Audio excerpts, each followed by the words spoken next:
With his position in Medina secured, Muhammad, peace be upon him, could finally deal with the Quraysh on equal footing.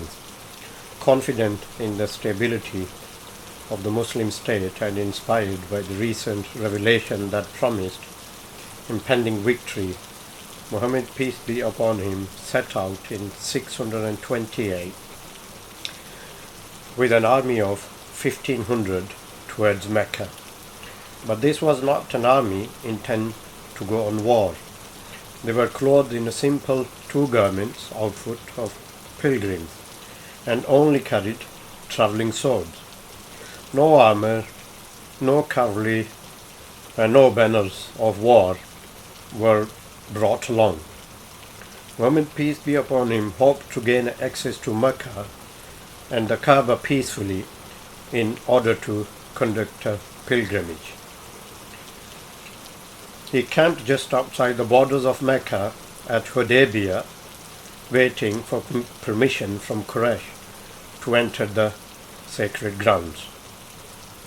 The Meccans, no doubt baffled by the audacity of the Muslims, just 6 years after their escape from Mecca, had a difficult decision to make.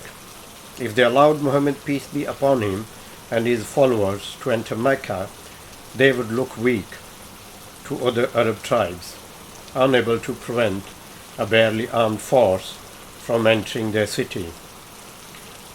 On the other hand, their main role in Mecca was to facilitate the pilgrimage for everyone, a duty they've been taken very seriously.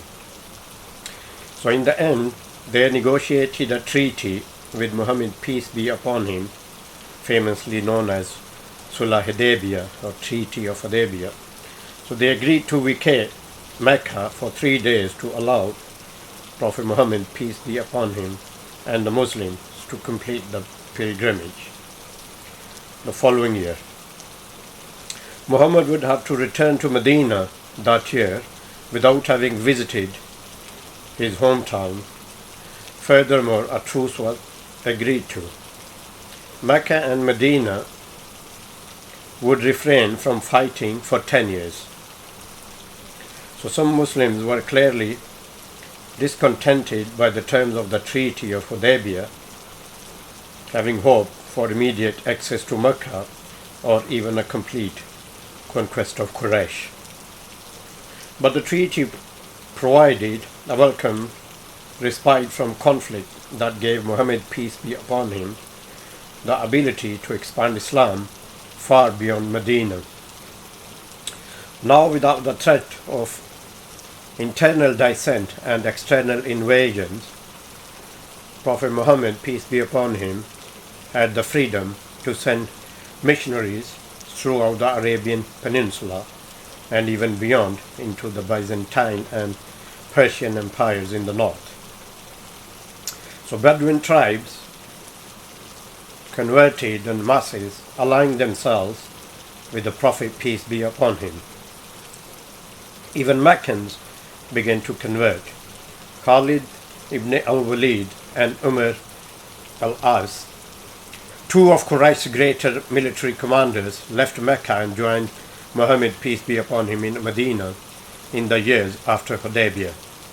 The treaty had failed to give the Muslims immediate control of their holiest site, but it allowed Islam to grow exponentially throughout Arabia. Furthermore, the sanctity of the truce was not completely fulfilled. Just 2 years after its signing, a tribe allied with Quraysh launched a surprise attack against a tribe allied with Muhammad, peace be upon him, just outside the borders of Mecca. So this constituted a breach of the treaty, which had promised a total peace for 10 years. With the treaty now voided, Muhammad, peace be upon him, could call upon his newfound allies throughout the peninsula in a new expedition aimed for Mecca. This time, however, they would not be travelling as a peaceful pilgrims. Muhammad, peace be upon him, was finally in a position of power. Thousands of Muslims from all over the peninsula were now at his command, bound by alliances and conversion to join his army whenever called upon. So at this point, the people of Mecca knew there was no way they could militarily defeat the Prophet, peace be upon him. So it was Mecca versus dozens of tribes, all united together for the first time in the history of the Arabs. Attempted negotiations between Muhammad, peace be upon him, and the Quraysh ended in failure, and in the early 630, his army of over 10,000 Muslims, brought together from all corners of the Arabia, marched on the holy city. Most Meccans realized that resistance was futile, with the exceptions of some minor skirmishes. Muhammad, peace be upon him's army entered Mecca bloodlessly. His triumphant return to his birthplace was seen by his followers as the final victory of Islam over polytheism, of truth over falsehood.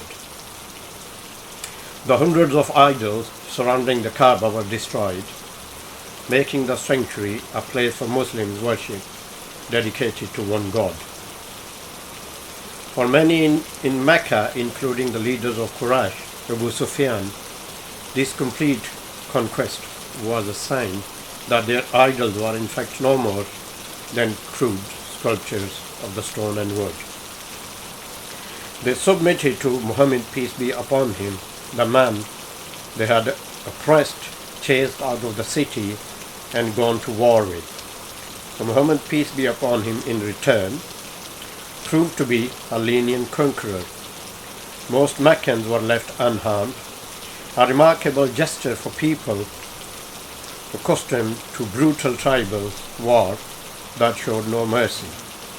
So once again, Muhammad, peace be upon him, was setting the example that his prophethood marked the beginning of a new era with new rules and customs. The pre-Islamic periods of Jahaliyyah, meaning ignorance, would forever be left behind. So Muhammad, peace be upon him's return to Mecca is remarkable, if only because of the circumstances of his life in the preceding years. Just 8 years after his escape in the middle of the night from his oppressors, Muhammad, peace be upon him, returned to his hometown as a victorious leader with an army of thousands. In Mecca, he had gone from trusted merchant to an undesirable rebel against polytheism, to a distant enemy, to the benevolent conqueror of his native land. No doubt his rapid accession to power and his ability to break down old tribal rivalries under the banner of unity in Islam were seen as a miraculous and a sign of his prophethood by many. The Muslims of that era, including those who had suffered through the early years of oppression in Mecca, and the ones who only converted upon the city's conquest, therefore believed there was something special about Islam.